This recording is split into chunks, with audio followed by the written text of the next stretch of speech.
Все время он с нами. Я вот это нажму, как будто дети, внуки рядом.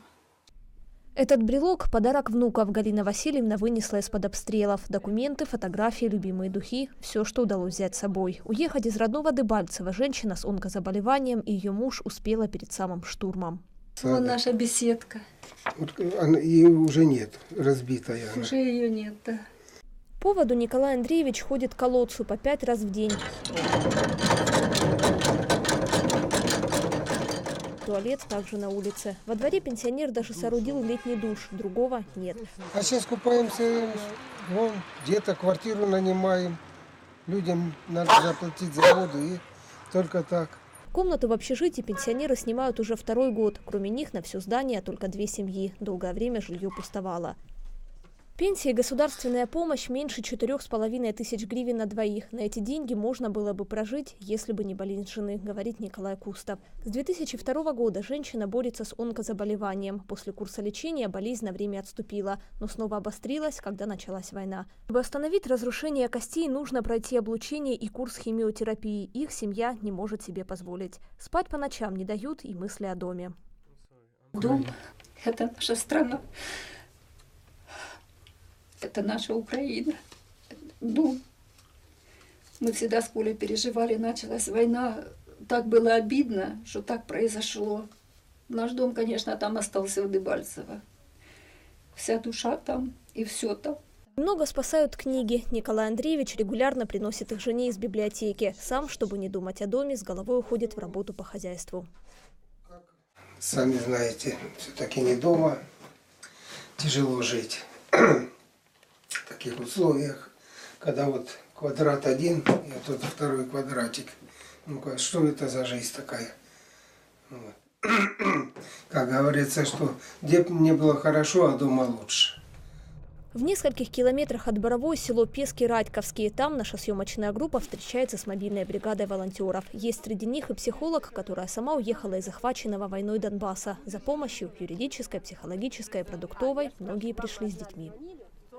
Треть вынужденных переселенцев, которые зарегистрировались в Песках Радьковских в прошлом году, уже вернулись домой, но большинство все еще боятся. Люди старшего возраста и особенно пенсионеры признаются, здесь их ничего не держит. Единственное преимущество – не стреляют, а вот у их детей и внуков причин остаться, а не вернуться уже значительно больше.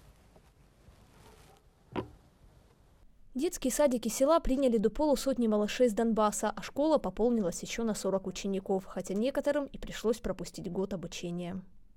Детки как бы более коммуникабельные, они легче приспосабливаются в новой среде, то есть они всегда рады чему-то новому, чем нас отличают взрослые дети.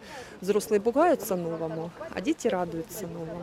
Радуется новому и 8-летняя Вика. Подружилась с одноклассниками, успела даже влюбиться. В дом Шумиловых в Горловке, в котором семья жила около 4 десятков лет, попал снаряд. Когда закончится война, планируют вернуться. Но уже задумывается над будущим образованием внуков. Закончат здесь школу и смогут поступить в крупные украинские вузы. Для тебя что-то слабовато, Вика. Здесь, конечно, в деревне перспективы нет. Здесь молодежи. Вся молодежь, вот, например, у сестры моей внучка, она у них воспитывалась, сейчас она в Харькове там поступила в колледж на экономиста. Только уезжать куда-то учиться.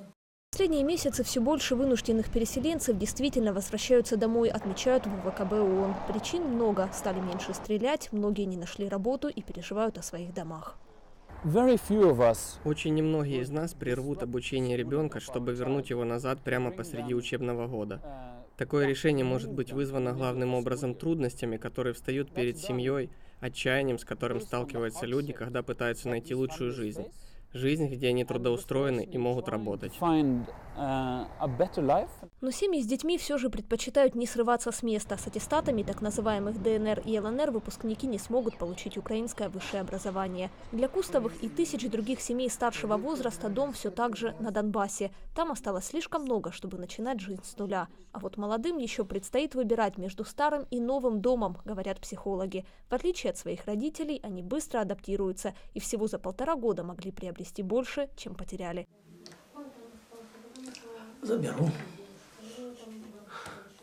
Ты можешь забирать пешкой или... Алена Сорока, Иван Хараламбус, агентство телевидения новости.